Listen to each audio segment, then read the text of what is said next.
Yang terhormat Bapak Ibu-ibu hadirin semuanya yang hadir pada hari ini dalam rangka diseminasi budaya positif oleh Ibu Dini Mutiara CGP Angkatan 9 Kabupaten Agam.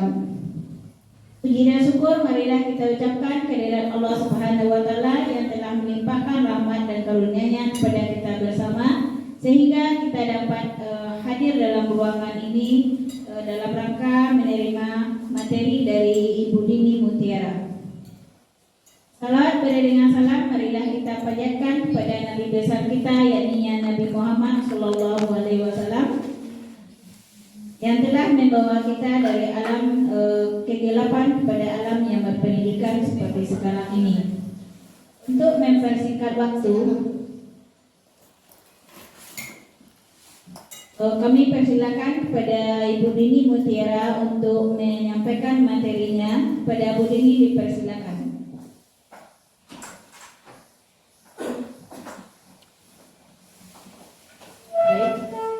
Bismillahirrahmanirrahim. Assalamualaikum warahmatullahi wabarakatuh. Semangat pagi ibu-ibu. Pagi. Semangat pagi ibu-ibu, pagi walaupun siang. Semangat pagi di siang hari ibu-ibu. Pagi. Ya, alhamdulillah. Sebelumnya terima kasih banyak kami ucapkan atas kehadiran dan kerjasama ibu-ibu semua dalam rangka aksi nyata itu diseminasi budaya positif calon guru penggerak Angkatan 9 Kabupaten Agam.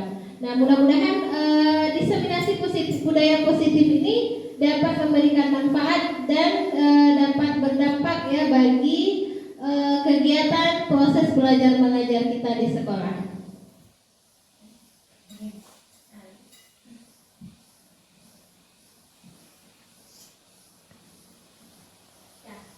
Materi dari budaya positif ini ada 6. Yang pertama itu nanti akan saya jelaskan itu disiplin positif. Yang kedua itu motivasi, penghargaan, hukuman, dan restitusi. Yang ketiga keyakinan kelas. Yang keempat kebutuhan dasar. Yang kelima posisi kontrol guru. Yang keenam segitiga restitusi. Nah, untuk sebelumnya kita ketahui budaya positif. Budaya itu kalau diartikan ada Bapak Ibu yang bisa tahu apa itu budaya? Iya betul, kebiasaan. Digambarkan positif, budaya positif. Berarti budaya itu kebiasaan yang baik. Budaya positif itu kebiasaan yang baik yang ingin kita terapkan di sekolah kita. Mungkin nanti akan kita lihat, oh sudah ada yang kita terapkan, ada juga yang belum, ada yang perlu perbaikan juga dari perlakuan budaya positif. Silakan. Pertanyaan pemantik sebelum masuk materi. Setuju atau tidak? Hukuman dapat mendisiplinkan anak. Setuju atau tidak?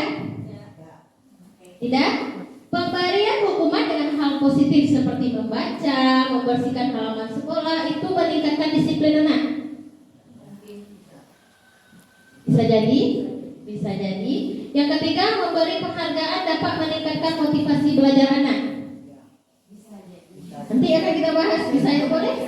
Bisa jadi saja dulu itu kan pendapat kita, tidak ada yang salah, tidak ada yang benar. Nah ini ya, perubahan paradigma teori kontrol. Ada ilusi kontrol dan miskonsepsi. Ini yang miskonsepsi sebenarnya di antara kita para guru. Ilusi guru mengontrol murid. Sebenarnya guru yang mengontrol murid. Hendaknya itu bukan guru yang mengontrol murid, tapi murid sendiri dapat mengontrol dirinya. Yang kedua, ilusi bahwa kritik membuat orang merasa bersalah dapat menguatkan karakter. Ketika kita bersalahkan atau menyalahkan peserta didik kita, itu kita merasa nanti karakter anak kita akan berubah menjadi lebih baik atau lebih kuat dari sebelumnya. Sebenarnya ini adalah teori yang salah. Lanjut, ilusi semua penguatan positif efektif dan bermanfaat. Semua penguatan positif, tidak semua penguatan positif itu bisa diterima langsung oleh anak kita sendiri. Yang keempat, ilusi bahwa orang dewasa memiliki hak untuk memaksa. Berarti kita sebenarnya tidak boleh itu memaksa anak kalau dibawakan ke dalam pendidikan. Nah ini dia stimulus respon, lawan dari teori kontrol pandangan tentang dunia. Jadi stimulus respon ini adalah bentuk pikiran dasar kita sebagai manusia. Kalau kita sebagai manusia awal lahir, pasti kita akan berpikir seperti tabel yang kita tayangkan ini. Tapi lama-kelamaan setelah kita mendapat pembelajaran, dapat pendidikan, kita sebagai manusia nanti pasti akan merubah ke teori kontrol tentang dunia. Jadi wajar stimulus respon dari diri kita itu sebagai manusia itu wajar.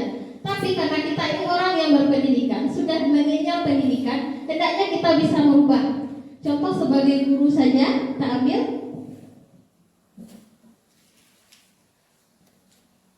Semua orang melihat hal yang sama. Setiap itu untuk stimulus respon dunia. Sedangkan teori kontrolnya setiap orang memiliki gambaran berbeda. Kalau di dalam kelas kita bawakan, semua anak kita harus dapat 100. Bagaimana ibu-ibu? Apakah ibu-ibu pernah berpikir seperti itu? Semua anak saya harus tuntas semua, harus berpikir 100, harus bernilai matematiknya 100 semuanya. Padahal itu harapan kita. Padahal untuk kenyataannya kalau kita bisa berpikir, tidak semua anak itu menyukai pembelajaran matematik. Tidak semua anak itu memiliki kemampuan dalam matematika. Jadi setiap orang memiliki gambaran yang berbeda. Setiap anak kita memiliki kemampuan yang berbeda-beda, minat belajarnya berbeda-beda. Nah ini, perilaku buruk dilihat sebagai suatu kesalahan. Semua perilaku memiliki tujuan. Ketika anak melakukan kesalahan, kita langsung biasanya ini kita langsung pada anak mencap anak ini salah. Harusnya itu kita gali dulu. Kenapa anak ini melakukan kesalahan seperti ini? Pasti ada tujuan. Ada tujuannya. Walaupun iseng saja nanti ada tujuannya. Nanti akan kita bahas di materi selanjutnya. Pasti ada tujuannya. Lalu model berpikir menang kalah. Nah ini juga penting ini. Dalam permainan, mungkin kalau kita anak-anak pasti berpikir, oh kalau kita menang, wah kita paling hebat. Nah kelompok itu yang paling kalah.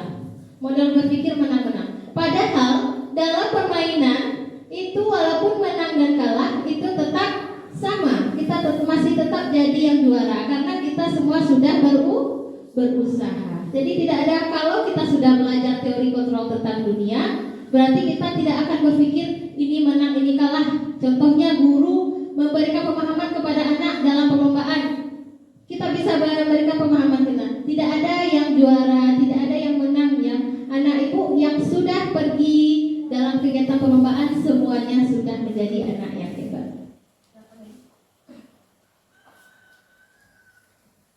Nah, materi pertama ini tentang disiplin positif. Disiplin kalau dalam bahasa Latin artinya belajar. Sedangkan disiplin diri membuat orang menggali potensinya menuju sebuah tujuan apa yang dia hargai. Namun dalam budaya kita ini disiplin itu sendiri menjadi sebuah kepatuhan. Jadi disiplin itu kadang membuat tidak nyaman, betul? Tidak nyaman, iya. Lalu kita melaksanakannya juga bukan dengan tujuan bukan untuk menghargai diri sendiri, tapi lebih ke menghargai orang lain. Jadi apa disiplin positif ini? Disiplin positif ini cara menerapkan disiplin bertujuan menumbuhkan disiplin yang didorong dari dalam diri anak tanpa hukuman, tanpa hadiah. Maksudnya disiplin positif di sini gali lagi kepribadian anak, kita bangkitkan kepribadian anak yang baik. Nah, kita dorong jadi sikap positif yang akan selalu dilaksanakannya dalam kehidupannya sehari-hari. Murid memiliki disiplin positif akan memiliki motivasi internal yang tinggi. Berarti motivasi dari dalam dirinya. Siapa yang pembangkit motivasi dalam dirinya? Kalau tidak bisa orang tuanya, itu tugas kita sebagai guru membangkitkan motivasi internalnya. Menguasai diri untuk melakukan tindakan yang sesuai dengan kebajikan universal. Lanjut nomor 3, sebagai pendidik, tugas kita membimbing memiliki disiplin diri yang berasal dari dirinya sendiri. Siswa dalam melakukan disiplin positif tidak terlepas dari motivasi yang ingin dicapai oleh siswa itu sendiri. Bahasa, suku, bangsa, agama maupun latar belakang. Jadi berdasarkan pandangan dari negara, suku juga nilai kebajikan ini berbeda-beda. Nah, kalau anak Indonesia berhubungan dengan kurikulum kita, kurikulum Merdeka, nilai kebajikan ini ada 6, sama itu dimensi pelajar Pancasila. Ada beriman bertakwa kepada Tuhan Yang Maha Esa, berakhlak mulia, mandiri, bernalar kritis, berkebinekaan global, bergotong royong, dan kreatif. Sudah tahu ibu-ibu lagunya? Lagu dimensi pelajar Pancasila. Coba diputar sedikit.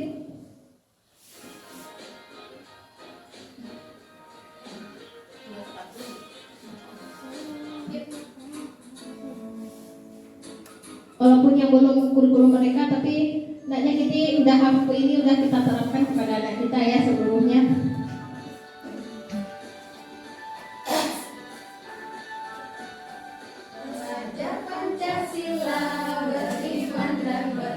Gerakannya yang diperhatikan tuh sesuai dengan kata-katanya gitu.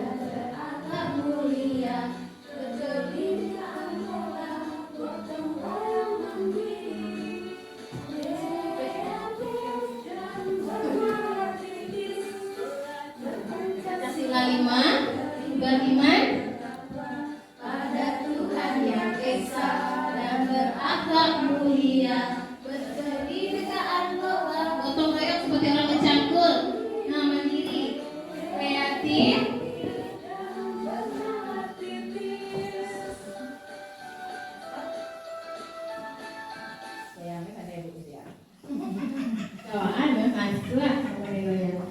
nah, jadi disiplin positif yang kita harapkan dari anak didik kita, dari murid kita itu tergambar pada 6 dimensi pelajar Pancasila. Yang enam itu saja sudah terpenuhi untuk anak kita, alhamdulillah. Tapi dari 6 itu sudah tercakup semua nilai-nilai kebajikan. Contoh, ini motivasi perilaku manusia. Nah, terkadang orang melaksanakan disiplin untuk menghindari ketidaknyamanan atau hukuman, lalu untuk mendapatkan imbalan atau penghargaan dari orang lain. Yang ketiga, menjadi orang yang mereka inginkan dan menghargai diri sendiri. Kira-kira ibu-ibu, kalau untuk melaksanakan disiplin ini, kita contohkan, ibu-ibu selalu datang tepat waktu ke sekolah. Apa alasan dari yang 3 ini? Mungkin ada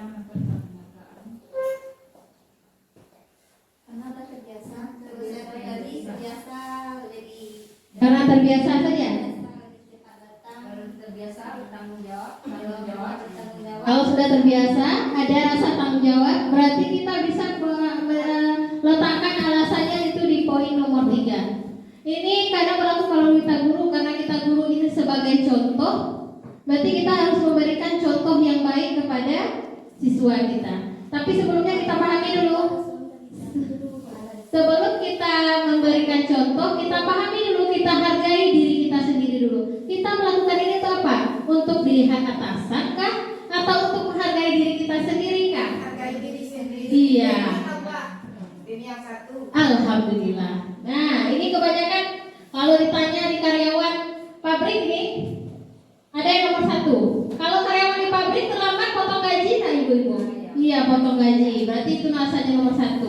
Nomor 2, dapat imbalan. Karyawan di perusahaan juga ini, kalau dia dapat datang cepat itu ada reward. Sebenarnya reward ini kurang, ada yang bagus, ada yang tidak, tapi lebih tidak ya reward ini. Jadi orang-orang datang melaksanakan disiplin, mematuhi aturan hanya untuk imbalan. Nah, nomor 3 ini yang diharapkan dari disiplin positif. Kita bangkit, ada motivasi internal kita dari diri kita sendiri. Kita bangkit, kita tahu kalau kita disiplin, berarti kita sudah menghargai diri sendiri. Motivasi perilaku manusia. Nah, itu dia. Kalau menghindari hukuman, berarti motivasinya eksternal. Menandai imbalan, mendapat imbalan juga itu eksternal dari luar. Sedangkan kalau menghargai diri sendiri itu internal. Mudah-mudahan kita semua ini jadi orang yang memiliki motivasi internal. Lanjut materi yang kedua. Setelah disiplin positif, kita lanjut ke hukuman, konsekuensi, dan restitusi. Sebelumnya ditanya, apa beda hukuman dan konsekuensi menurut pendapat ibu-ibu? Konsekuensi kalau bawa orang awam sama bentuknya kan. Cuma konsekuensinya anggapan kita berupa hukuman juga. Berupa hukuman juga. Ya, kalau kita dari orang awam, dari sekilas. Konsekuensi bertanggung yang kita lakukan. Berpertanggungjawabkan yang kita lakukan itu konsekuensi. Kalau hukuman? Hukuman juga harus diadakan. Kalau hukuman? Secara mendadak, secara negasi sudah ada kesepakatan sebelumnya. Yang Hukuman itu sifatnya lebih menyakiti diri dan menyakiti fisik dan psikologis. Sedangkan konsekuensi itu sudah disepakati dulu. Konsekuensi ini boleh sebenarnya kita kerjakan ini. Sudah disepakati antara misalnya guru dengan murid di dalam kelas, boleh ada konsekuensi. Ataupun di sekolah juga ada konsekuensi kita. Nah, contoh dari hukuman. Nah, contoh dari hukuman sendiri, hukuman fisik. Anak terlambat, kita suruh lari keliling lapangan. Apakah nyambung hukumannya? Tidak nyambung hukumannya. Tapi ketika di konsekuensi, anak tidak lupa membawa buku. Apa konsekuensi yang diterima anak kalau anak lupa membawa buku pelajarannya hari itu?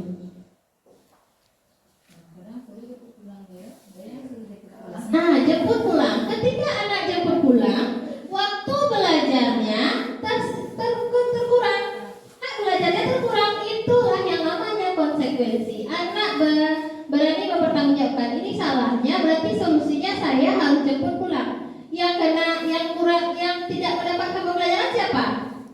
Nah, anak. Berarti lebih apanya ke anak.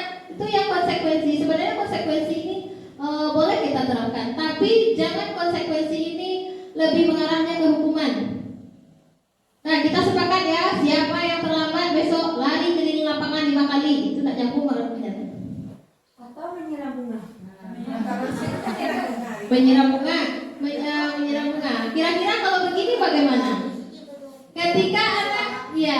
Ketika anak terlambat, kita suruh anak menulis mungkin agak 50 tulisan. Saya berjanji saya tidak akan terlambat. Atau janganlah 50, suruh buat surat perjanjian tidak akan terlambat. Bagaimana?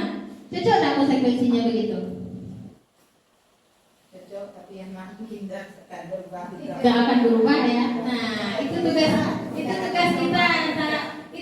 kita ya, menanamkan disiplin positif tadi. Jadi hukuman itu bentuk memberikan hukuman yang menyakiti.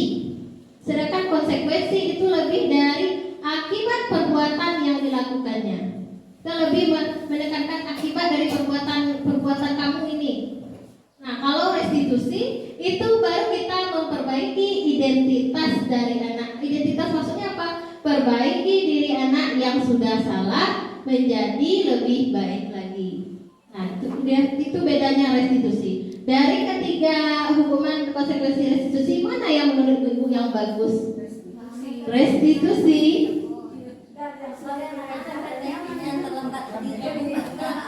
Bagaimana memperbaiki yang terlambat?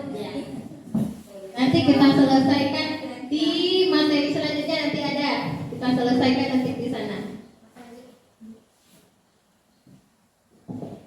Nah, perbedaannya, hukuman mendorong anak untuk menyalahkan diri. Anak akan merasa kalau dirinya buruk. Sementara untuk dalam stimulus responnya itu anak akan patuh. Sementara kalau teori kontrol, berarti anak sudah dapat pendidikan. Berarti anak sudah tahu itu mendorong jadi disiplin positif.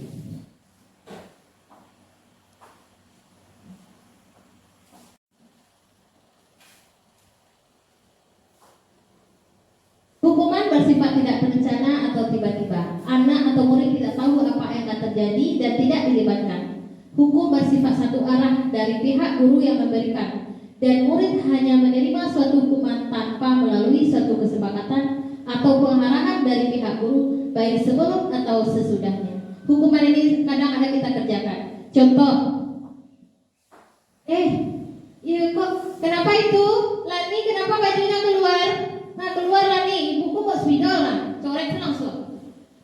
itu kan spontan hukuman sebenarnya, tidak bagus.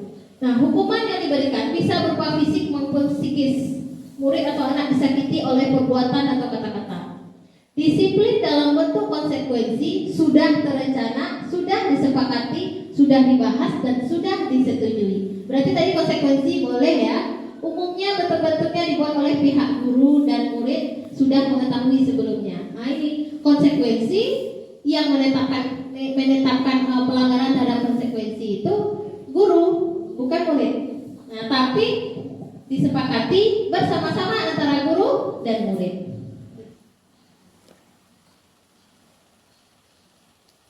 Contoh ini, mencatat 100 kali di dalam buku kalimat saya tidak akan terlambat lagi karena dia datang ke sekolah. Itu konsekuensi atau hukuman?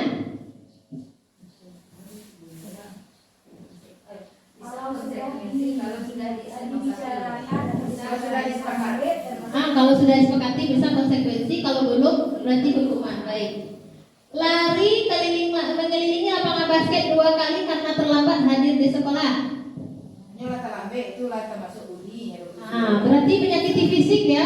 Kalau sudah terlambat berlari-lari dari rumah tadi sudah ngos-ngosan sampai di sekolah disuruh pulang lari keliling lapangan. Iya. Membersihkan coretan yang dibuat di meja. Ini anak-anak kita kadang nih mencoret-coret meja, disuruh membersihkan. Hukuman atau konsekuensi?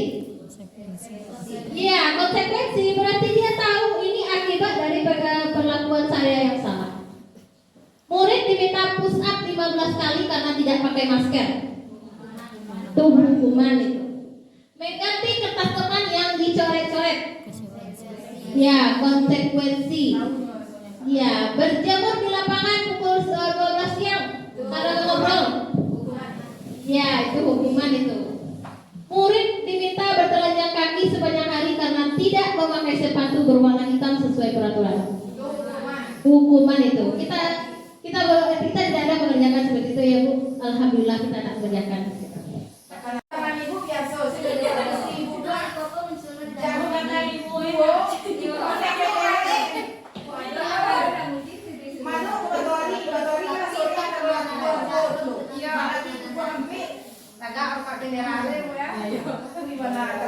Ya baik, sudah bernostalgia sudah sebentar ya.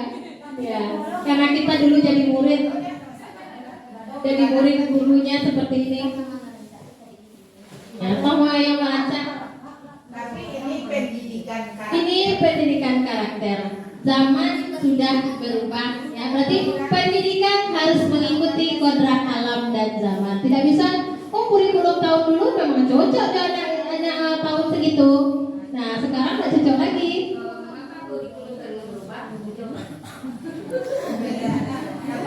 Lanjut. Membersihkan tumpahan air di meja karena tersenggol saat belajar. Nah, konsekuensi. Dia yang menyenggol meja, makanya dia yang harus membersihkan. Ada tanggung jawab yang diminta di sana. Kehilangan 10 menit jam istirahat untuk mengerjakan tugas karena terlambat datang, tertinggal pelajaran. Tinggal mencatat, 10 menit tinggal pulang dulu, kawanlah pulang. Itu anak Budias di Padir, kadang untuk di Padir Budias. Nah, tinggal 10 menit. Kalau yang ditinggalkan Bu, dia akan ditinggalkan. Kalau tidak ditinggalkan itu tidak dapat ilmu kurang, tidak menerima hak pendidikan pula. Pendidikan harus diberikan. Kalau nak pandai kok kalau dia sekolah jarang aku. Tapi kalau nak najuk di info kalau itu banyak kok itu herannya Wak. Sikapnya itu. Nah ini menarik juga ini. Membersihkan WC sekolah karena mematahkan pensil kawan.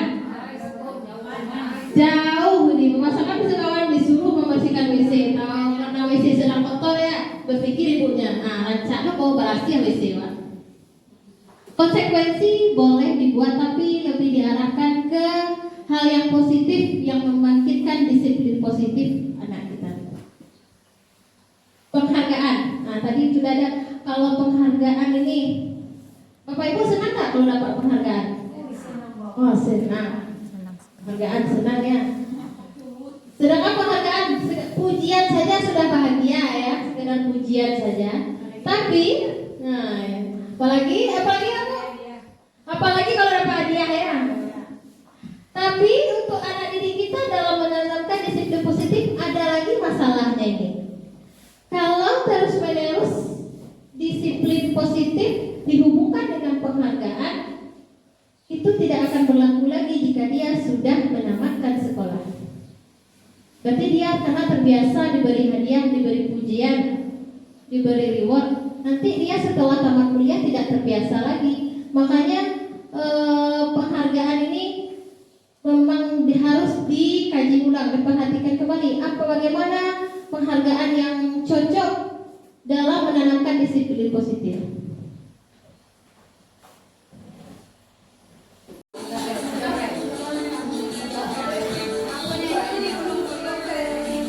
Belum selesai tadinya.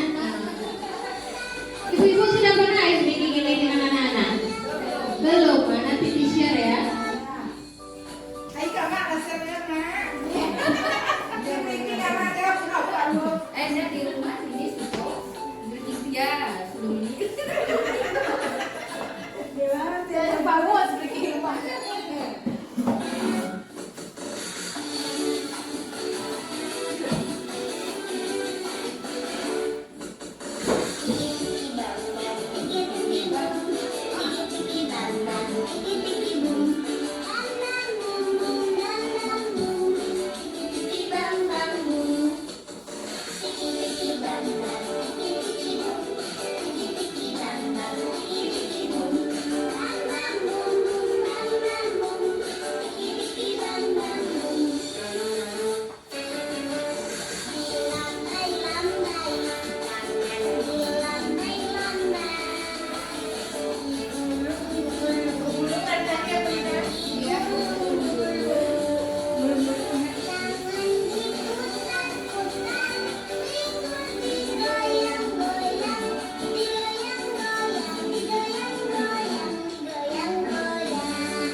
Bagaimana perasaannya setelah ice breaking menari ibu-ibu?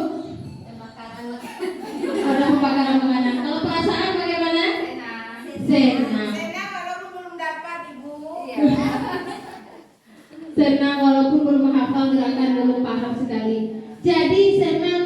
Coba kita bayangkan anak kita kalau dia kasih ice breaking bagaimana perasaannya?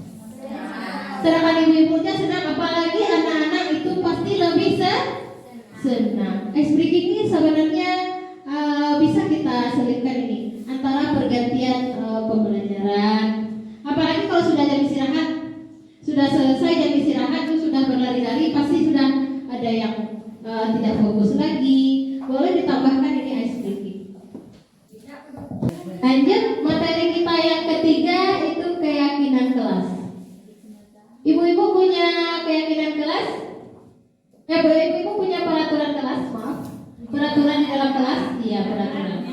Peraturan di dalam kelas. Peraturan dalam kelas itu coba ada peraturan. Kalau di sini ada dilihat ini, tata tertib ya. Di bawahnya itu siapa yang menandatangani? Kepala sekolah dan guru kelas. Kira-kira siapa yang membuat itu? Guru. Sudah selesai dibuat, kita share atau kita berikan ke anak, kita bisa share juga ke orang tua. Berarti orang tua dan guru bagaimana? Orang tua dan murid bagaimana? Menerima dan menyetujui saja. Karena semua peraturan itu berasal dari sekolah. Itu peraturan sekolah.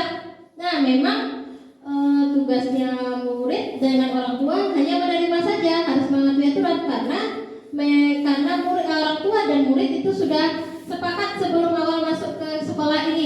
bersedia mengikuti segala aturan yang ada di sekolah. Nah, apa itu kalau keyakinan kelas? Nanti kita lihat. Yang pertama, mengapa kita memiliki peraturan helm pada saat mengendarai kendaraan roda 2? Apa? Kenapa kita untuk keselamatan ya? Yang kedua, saat pandemi, kenapa kita memiliki aturan tentang penggunaan masker? Ya, untuk kesehatan kita sendiri ya. Ada untuk kesehatan, keselamatan, keamanan. Yang ketiga, nilai-nilai keselamatan atau kesehatan inilah yang kita sebut sebagai suatu keyakinan. Berarti itu nilai-nilai kebajikan universal yang disepakati secara tersirat dan tersurat, lepas dari latar belakang suku, negara, bahasa maupun agama. Dalam kelas kita bisa membuat keyakinan kelas. Nah, keyakinan kelas ini apa nilai-nilai kebajikan? Tadi sudah kita bahas nilai-nilai kebajikan, nilai-nilai positif yang kita sepakati bersama murid kita. Nah, jadi sumbernya bukan dari kita, dari murid kita nilai kebajikan ini nanti dilaksanakan bersama baik kita maupun anak kita. Nah, berdua kita bersama melaksanakannya, bukan hanya sebenarnya tujuannya kan untuk melatih disiplin anak, tapi melaksanakannya itu antara guru dengan murid juga.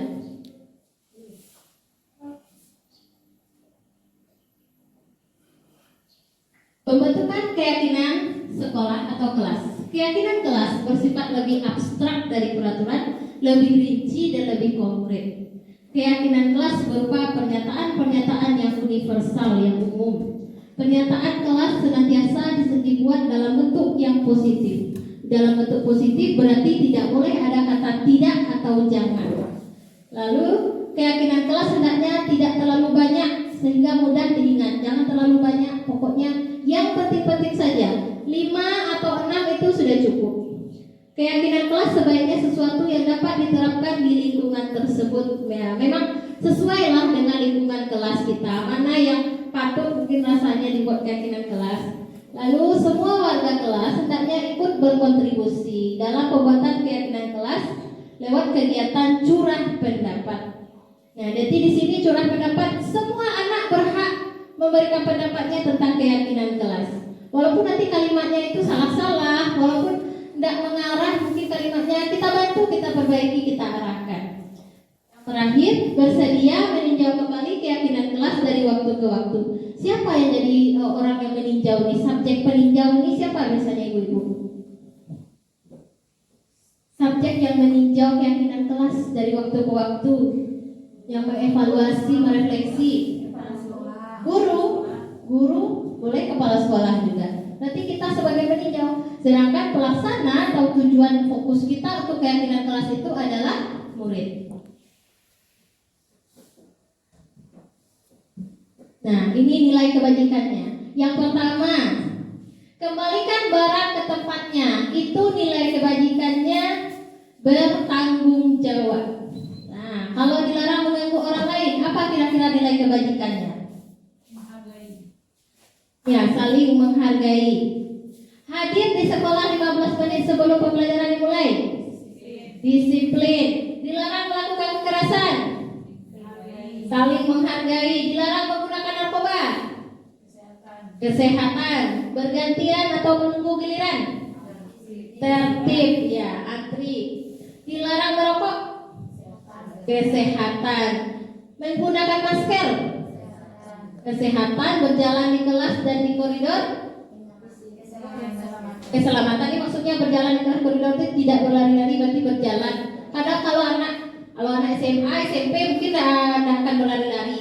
Kalau anak SD, apalagi kelas 1, 2, 3 ya, tidak tahu hari hujan dia Wiza, tetap berlari di lapangan. Yang melihatnya, yang gemas melihatnya siapa? Gurunya yang gemas melihatnya. Jadi makanya ini dibuat keyakinan kelas. Di kelas itu atau di koridor harus berjalan dengan hati-hati. Nah, ini contoh dari peraturan. Nah, ada nilai kebajikannya. Kita bisa dari sini nanti membuat keyakinan kelas bersama murid kita. Nah, ini cara membuat keyakinan kelas. Sederhana saja, tidak susah. Yang pertama, berikan dulu pemahaman keyakinan kelas itu apa. Apa bedanya dengan peraturan kelas. Nomor 2, biarkan murid mengajukan aturan-aturan yang dia yakini dalam kelas. Nanti anak ini mengajukan pendapat pasti tentang peraturan. Tidak boleh berbohong, Bu. Tidak boleh bertengkar. Tidak boleh meminjam pena teman tanpa izin, Bu. Nah, nanti apa pendapat dari murid-murid kita ini bisa kita analisis, lalu kita gabungkan, kita perbaiki pendapatnya, hilangkan kalimat negatif. Kalau begini bagaimana penampakannya ini menjadikan kalimat positif? Tidak bertengkar dengan teman, saling menghargai teman, atau boleh saling menyayangi juga boleh itu. Nah, saling menghargai teman, lalu tidak meminjam pensil tanpa izin teman. Nah, ini sering ini, tidak meminjam pensil tanpa izin teman. Meminta izin sebelum meminjam barang orang lain. Apa nilai kebajikannya? Maka dia akan selalu ingat untuk minta izin. Nilai kebajikan jadikan satu kata. Tadi kalau datang tepat waktu, nilai kebajikannya disiplin. Kalau meminta izin sebelum meminjam barang orang lain, nilai kebajikannya bertanggung jawab. Nah, jujur juga, bertanggung jawab dan jujur. Kita jelaskan nilai kebajikan itu juga sama anak. Nilai kebajikan ini banyak ini. Ada saling menghargai, saling menyayangi, keselamatan, keamanan, kesehatan, banyak ini. Lalu yang keenam, menyepakati keyakinan kelas yang telah dibuat dan boleh menyepakati konsekuensi. Jadi setelah sepakati konsekuensi, nanti tugas guru yang terakhir apa tadi? Meninjau kembali. Kadang sudah ditulis, tidak ditinjau kembali. Nah, jadi ini harapan sebagai CGP ini, ibu-ibu yang belum membuat keyakinan kelas, mari kita buat keyakinan kelas. Keyakinan kelas itu nanti boleh dalam kertas saja, 6 saja. Kita gabung dari punya anak-anak kita itu, dari pendapat anak kita itu 6 saja yang menonjol. Kita tempelkan di kelas, biar nampak nanti nama sama anak-anak kita di kelas. Karena beda dengan peraturan. Kalau peraturan sekolah kelas, tata tertib sekolah juga banyak Kak? Lebih dari 10 mungkin ke bawah. Ini 6 atau 5 saja cukup, tapi sudah menggambarkan sudah disiplin positif dari diri anak sendiri. Materi yang keempat itu 5 kebutuhan dasar. Ada kebutuhan dasar bertahan hidup, kebutuhan kasih sayang rasa diterima, kebutuhan penguasaan, kebutuhan kebebasan, dan kebutuhan kesenangan. Dari kelima ini, kalau kita sebagai manusia berarti kita perlu kebutuhan ini ya. Sama semuanya, semua manusia perlu kebutuhan ini. Andai ada satu yang tidak terpenuhi, berarti kita sudah rusak sebagai manusia. Contohnya, kita tidak punya ini kebutuhan hidup, kesenangan, tidak terpenuhi. Bagaimana? Apa yang terganggu? Psikis atau psikologis kita? Fisik atau psikologis kita? Psikologis kita pasti terganggu. Contoh, ibu-ibu tadi sudah melaksanakan ice breaking, perasaannya senang. Nah, berarti ketika kita melaksanakan ice breaking juga untuk anak kita, berarti kita sudah memenuhi kebutuhan kesenangan dari anak-anak kita. Lihat ketika anak-anak kita menari, pasti dia akan berbahagia.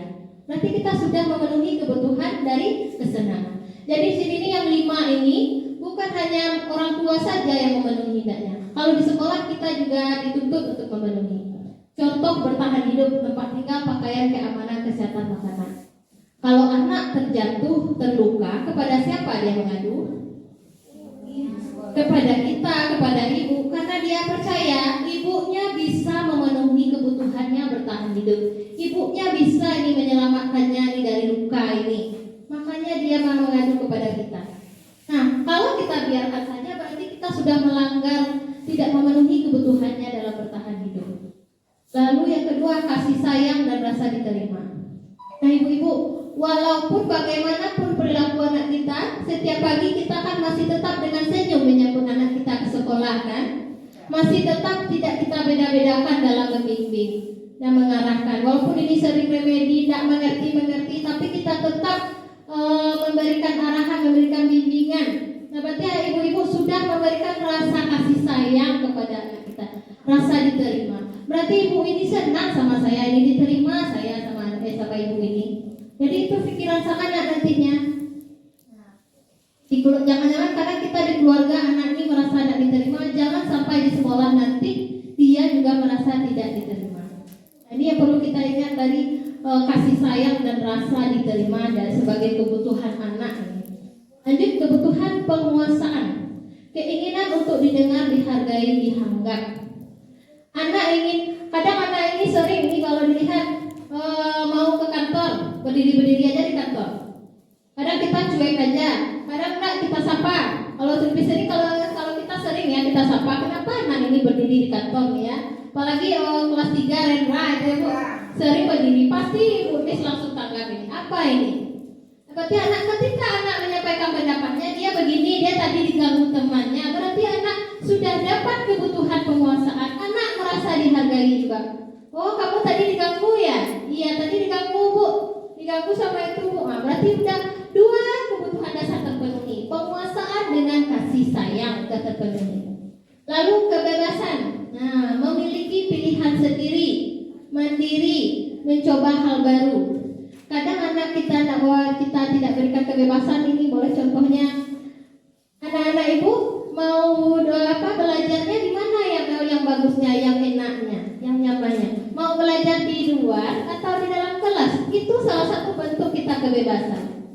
Anak ibu mau duduknya belajar berkelompok atau sendiri atau berpasangan. Berkelompok Bu, saya mau sendiri Bu. Itu salah satu bentuk kita memberikan pilihan kepada anak itu, memenuhi kebutuhan kebebasan anak kita itu agar dapat mencapai tujuan pembelajaran nanti. Nah, kesenangan tadi sudah dibahas juga, bermain, tertawa. Jadi ketika olahraga, apalagi olahraga ini dilihat ya, biasanya anak-anak ini bahagia ketika olahraga atau sedih? Oh, bahagia. Nah, apalagi kelas 5 itu kemarin lihat langsung nak bawa kedua istilah yang mau bahan dia sampai kelas tunggu deh ibu sampai dia di lapangan. Karena itu adalah kebutuhan kesenangannya dia belum terpenuhi. Dalam seminggu ini kita hari ini olahraga, harus hari ini olahraga, walaupun hujan harus olahraga. Karena itu rasa kebutuhan kesenangannya. Jadi jangan ditahan-tahan. Berikan ketika hujan kita berikan pilihan. Apa yang akan kita lakukan hari hujan? Apa permainan yang bagus kita mau olahraga ini? Jangan diberikan materi Bu. Nah, jangan berikan materi. Bosan ya, ayo bebas. Nah, kebebasannya juga terenggut itu. Jadi kesenangannya juga terenggut. Nah, jadi walaupun hari hujan, coba kita alihkan alternatif. Apa yang bagusnya kita mainkan ya? Main di dalam kelas saja cukup. Nah, main dalam kelas Bu, atau mungkin pilihannya sering banyak menggambar Bu, nggak boleh. Nah, asal tidak mengganggu, asal tidak melenceng dari aturan. 5 posisi kontrol guru. Ada penghukum, pembuat rasa bersalah, teman, pemantau, dan manajer. Dari 5 posisi kontrol ini, posisi kontrol yang sangat tidak disarankan tapi sering juga dilakukan guru itu penghukum. Ini posisi kontrol yang paling bawah. Posisi menghukum kita berarti menyalahkan anak. Menyalahkan anak berarti lebih ke menyakiti psikologis dan fisiknya penghukum. Anak ini bisanya jadi berontak atau dendam kepada kita. Apa contohnya kalimatnya kalau kita menghukum anak? Bagaimana? Ada ancaman ya, betul ya Bu Miza? Awas ya, kamu kalau berbuat juga lagi ibu ambil itunya, ibu ambil bukunya. Kamu berbuat juga sekali lagi seperti itu, ibu panggil orang tuanya, pulang saja lagi. Itu salah satu teori penghukum. Ini sangat tidak disarankan. Tapi terkadang kita kerjakan juga, nah Ibu. Terkadang kita kerjakan juga untuk anak yang Nomor 1. untuk anak yang kelakuannya menurut dada kita ya. Membuat rasa bersalah. Bagaimana membuat rasa bersalah ini? Menanamkan rasa kekecewaan kepada anak kita. Biar anak kita merasa kecewa, merasa dirinya itu tidak berarti lagi. Contoh kalimatnya begini saja, sudah merasa kecewa. Kita berbicara tapi berbicaranya lembut sekali tapi menusuk. bukan panik menjalehan dak cukup main-main. Nah, kalau dak dapat buku baa nilai. Berarti itulah sudah memberikan rasa kekecewaan. Kecewa ibu main-mainku anak ibu kironyo itu sudah memberikan rasa kecewa. Umumnya responnya anak yang kecewa itu diam ya pertama sekali itu akan diam saja. Dia tidak akan merespon itu sebenarnya dia diam, tapi diamnya itu memendam itu nih. Berarti kita akan menanamkan pemberi kesalahan dong sama dia. Berarti dia menolak untuk diberikan kesalahan berarti itu. Ya. Memang responnya seperti itu, tapi dari dalam hatinya itu ada rasa apanya tuh? Berarti Ibu marah sama saya berarti ya. Besok Ibu masih marah nggak ya sama saya? Nah, yang ketiga itu sebagai teman. Sebagai teman itu bagaimana yang sebagai teman ini?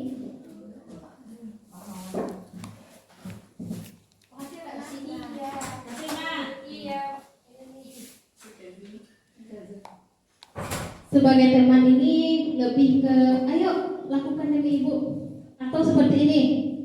Ayo nak, nanti dimarahi ibu apa? Nanti dimarahi ibu kepala sekolah. Nanti ini kalau nak bersih ini itu seperti teman. Nah, bagaimana teman mengontrol temannya sendiri? Kita bisa lihat anak-anak kita mengontrol temannya. Pasti temannya memberikan gambaran masa depan. Kalau nak dikerjakan ini nanti begini. Cepatlah dikerjakan. Nanti kamu tidak pulang, nanti terlambat kamu pulang kalau tidak mengerjakan. Itu salah satu contoh kontrol sebagai teman. Sebenarnya membuat merasa bersalah dan teman ini boleh dikerjakan, tapi jangan terlalu sering ya. Sudah masuk kepada teori yang positif, tapi tidak untuk dilaksanakan dalam jangka panjang. Nah, pemantau ini yang keempat.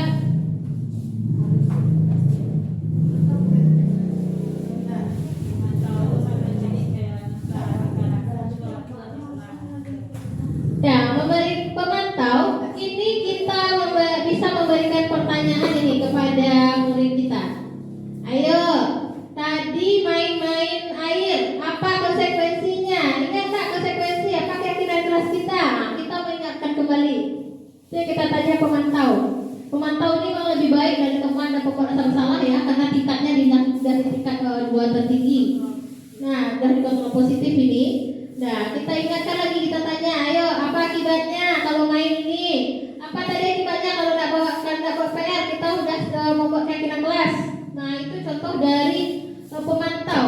Biasanya murid itu tahu itu, dia akan jawab, oh ya ini bu, dia akan melaksanakan konsekuensinya itu.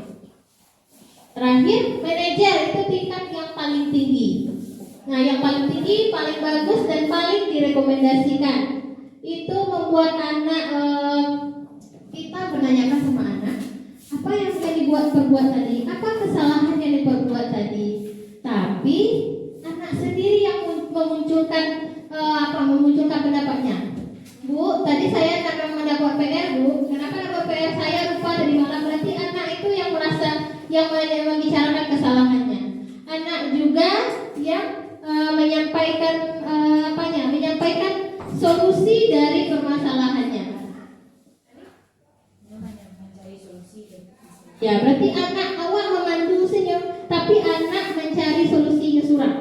Dia nak BPR hari ko baalek, asa bersenyum.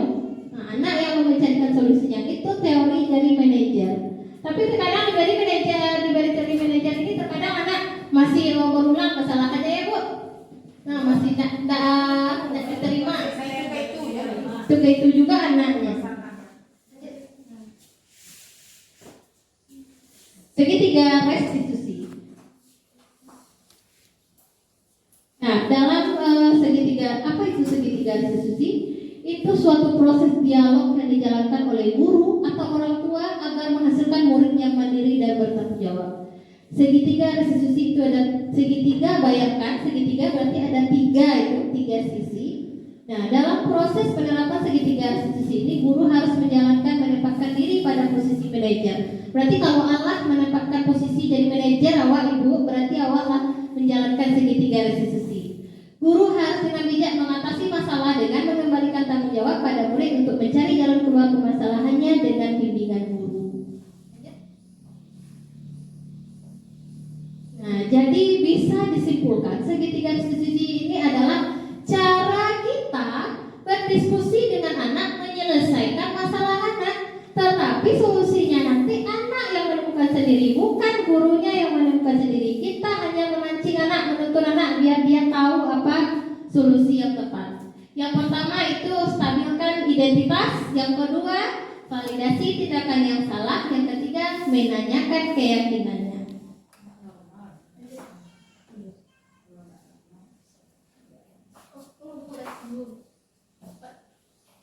Yang pertama itu menstabilkan identitas. Sebenarnya ini sudah kita laksanakan segitiga restitusi ini, tetapi kadang ada yang tinggal. Ada yang menstabilkan identitas sudah, tapi validasinya enggak. Kadang validasinya ada, tapi menaikkan keyakinan enggak.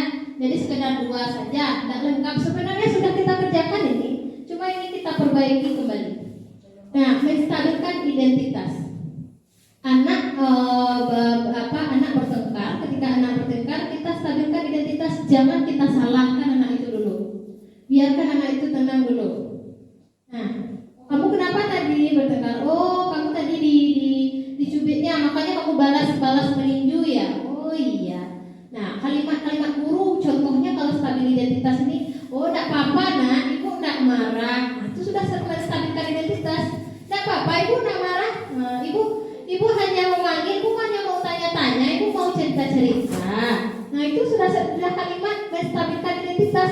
Jadi anak merasa, oh ibu nak marah sama saya. Anak langsung terbuka aja kalau kita seperti itu. Nah, sabar kan? Nah, mengalut tadi. Nah, mengalut itu tadi. Nah, kalau baca lihat, padahal sebenarnya anak itu butuh distabilkan identitasnya dulu. Tidak apa-apa, semua manusia salah. Atau anak ada yang lupa, tidak apa-apa. Kita ibu pun juga pelupa. Kita manusia ini kadang pelupa. Nah, kita bawakan juga ke diri kita. Itu yang namanya menstabilkan identitas anak. Jadi kalau stabil identitas anak, berarti anak bisa diperbaiki kesalahannya. Kalau sudah stabil, nah lanjut ke validasi tindakan yang salah. Nah, mencari yang salah dari tindakan anak. Nah, pasti anak ibu punya alasan ini. Nah, kenapa tadi bertengkar? Kenapa terlambat apa tadi? Validasi kesalahan. Kita tanyakan. Nah, pasti anak itu menjawab alasannya. Ketika anak menjawab alasannya, kita bertanya, berarti anak sudah melaksanakan. Berarti anak sudah mau mengapakan kesalahannya, mengajukan kesalahannya. Kita sebagai guru sudah melaksanakan validasi tindakan yang salah. Lanjut, kalau sudah ada, menurut ibu kamu lebih bisa seperti ini, lebih bisa yang lebih parah dari ini. Nah, ada juga seperti itu validasi kesalahan. Lanjut, yang ketiga, baru kita tanya keyakinan kelas. Pancing anak untuk menemukan solusinya sendiri. Menurut anak ibu, tadi anak ibu ini bertengkar. Bagaimana menurut ibu sikap anak ibu ini? Ini sebenarnya ibu-ibu yang kita di sekolah ini sudah ada masyarakat ini. Pasti bertanya sama anak yang berkasus, pasti ada seperti itu kalimatnya. Pasti kita tanyakan seperti itu dulu. Bagaimana kakak sikap anak ibu ini? Ya bu, sikapnya tidak bagus bu. Jadi bagaimana untuk solusinya? Masih ingat keyakinan kelas kita? Masih bu, saling menghargai. Apa solusinya lagi nih? Ini temannya udah luka ini. Lama ya. Keyakinan kelas. Jadi ada itu. Jadi ketika kita tanyakan seperti kita tanyakan, murid menjawab. Nah, murid menjawab berarti kita sudah berhasil menanyakan keyakinannya. Memang ini tidak sebentar ibu-ibu, tidak sebentar. Oh, ibu-ibu hari ini dapat pelajaran tentang segitiga restitusi. Besok dikerjakan langsung. Apakah langsung dapat nampak hasilnya? Tidak. Nah, kalau belum langsung dapat hasilnya, kita berulang mengerjakannya, berulang-ulang. Tidak akan langsung dapat. Melakukan perubahan itu tidak langsung berubah jadi bagus, tapi bertahap itu perubahannya. Tidak apa-apa. Tapi yang perlu kita ingat, anak kita ini perlu segitiga restitusi. Jangan kalau dia salah langsung dihakimi saja, langsung dalam kantor. Lapangan tadi ya dia, mana ini ya dia. Jangan langsung seperti itu. Karena kita sudah dapat segitiga restitusi, boleh kita laksanakan segitiga restitusi ini. Jangan tak usah langsung bertahap juga boleh dulu ibu-ibu. Nah yang penting kita ada niat untuk melakukan perubahan. Nah ini baca kia bu kira-kira aduh Pak kalau baca kia itu Pak tanyakan kembali anak tuh bisa diberi pendapat dan menjelaskan pendapatnya. Nah Tuhan penguasaan dan kebebasannya. Nah ini contoh kasus. Nah di kelas 4 ini sempat membuat skenario dulu simulasi. Sofia tertarik dengan konsep pensil wafik yang baru. Kotak pensil itu ada di atas meja. Lalu Sofia melihat mengeluarkan isinya. Wafik melihat tersebut lalu kesal. Punya awak baru dicari orang atau agak kesal awak kaca-kaca sih orang tak pensil awak. Nah jadi kesal Wafik lanjut. Nah jadi mengadulah Wafik kepada ibu. Silakan ibu stabilkan identitas. Ibu mau cerita. Nah, jadi ibu mau apa ini? Tahu Sofia? Tahu. Apa ini? Kotak pensil. Punya siapa? Punya Wafik. Punya Wafik. Nah, tadi ibu dapat laporan. Makanya ibu cerita sama apa? Tadi ibu panggil Sofia untuk bercerita. Istilah apa ya? Tahu Sofia? Tidak. Tadi Wafik bilang Sofia memainkan kotak pensil Wafik. Iya, Sofia mainkan tadi. Sofia apa kan tadi mainkannya? Cuma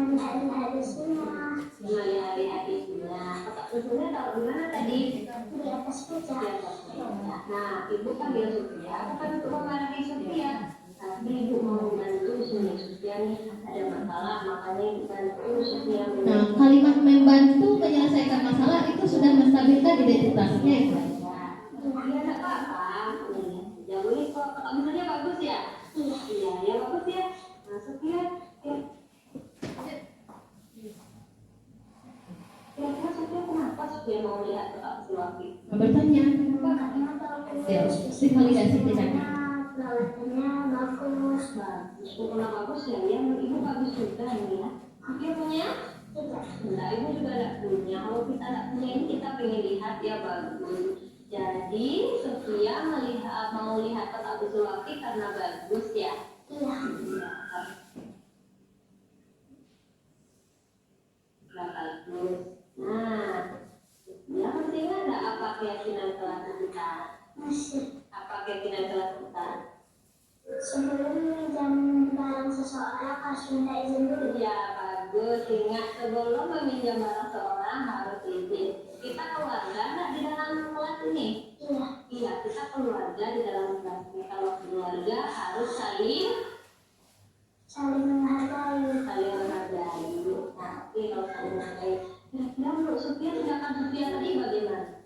Tidak bagus. Tidak bagus. Jadi Sofia bagaimana? Harus meminta maaf kepada Wafik. Sofia harus minta maaf sama Wafik. Iya, berarti Sofia mengakui Sofia salah. Iya. Iya, Sofia salah sama Wafik. Setelah ini bagaimana lagi Sofia ke depannya? Biar ini tidak terjadi lagi. Minta izin sebelum meminjam barang seseorang. Minta izin dulu sebelum meminjam, walaupun melihat-lihat ya. Iya. Nah sekarang Sofia mau nggak ibu temani? Ibu temani pergi minta maaf ke tempat Wafik? Mau? Mau, kita cari Wafik yang Wafiknya sedang istirahat bermain. Mau? Nah, misalnya Nah, membantu menemani meminta maaf itu salah satu cara membantu murid menyelesaikan permasalahannya dengan teman. Memang ya kalau terlihat dalam video ibunya lemah lembut, padahal aslinya bagaimana itu kalau ada anak yang sudah apalagi kalau udah bertinju itu. Kalau tadi kasusnya bukan kekerasan itu, tapi kalau kasusnya udah kekerasan fisik, gurunya juga naik darah pula dulu. Udah kebun-kebun. Wah, apa tadi Bu? Wajar. Kan kita manusia ini juga guru. Nah, manusia ini juga guru. Wajar kita seperti itu. Tapi kita kan sudah tahu, sudah belajar segitiga restitusi. Kita cobakan nantinya ibu-ibu. Kalau ada permasalahan di sekolah kita cobakan dengan berlapang dada. Kalau dilihat, kita kan sering memanggil anak-anak yang bermasalah ke kantor ini. Ibu-ibu terlihat sudah ada melaksanakan segitiga restitusi, tapi ada yang belum terlaksana salah satu poinnya, atau belum terlihat kuat pelaksanaannya, tinggal memperbaiki saja. Jadi sekian dari materi tentang budaya positif ini. Ada 6 tadi budaya positif, dimulai dari disiplin positif, ada tadi tentang hukuman, penghargaan dan konsekuensi, ada keyakinan kelas, kontrol guru, kebutuhan murid, terakhir segitiga restitusi. Bagian mana yang paling menarik menurut ibu-ibu dari 6 materi itu? Bagian mana yang paling menarik dari 6 materi tersebut? Segitiga restitusi menarik ya. Rasanya mau dikerjakan ya. Rasanya besok kalau ada material langsung kita praktekkan. Apalagi mudah-mudahan tidak ada kasus lah ya. Janganlah tidak ada kasus melaksanakan segitiga restitusi pula kita. Insya Allah ya. Kalau kita tanamkan disiplin positif dan nilai kebajikan, itu segitiga restitusi itu jarang kita laksanakan. Kalau sudah paham kita segitiga restitusi, Bu, guru BK akan perlu itu, Bu. Tak perlu guru BK. Kita saja cukup dari guru menyelesaikan masalah. Kalau di SMA, SMP kan ada guru BK. Guru BK ini belajar tentang ini segitiga restitusi. Tapi kalau kita sudah mahir, itu karena kita di SD sudah merangkup kita guru BK ini sebenarnya. Ya, sudah merangkap kita. Sudah pandai kita bentuk karakter anak. Ya. Kira-kira ada pertanyaan nih Bu, tanya jawab yang perlu menarik mungkin? Pas?